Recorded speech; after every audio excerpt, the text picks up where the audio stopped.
Du, wir sind hier auf Peppe-Treffen bei Dürheim, ne? Ja.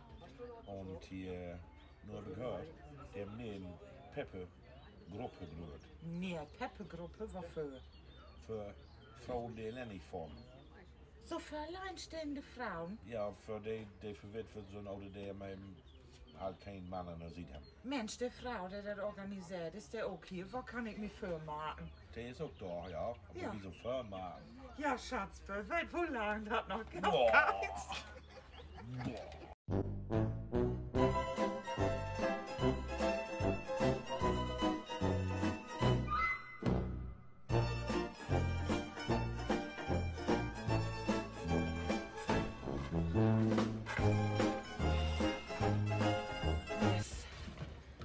Ich kann nicht mehr. Warten da.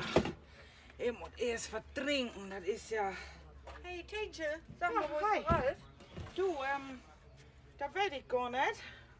Da habe ich als die Küsten gar nicht mehr sein. Aber anders was. Du magst doch die Gruppe für die Frau, die allein mit Wohnmobil reisen, oder?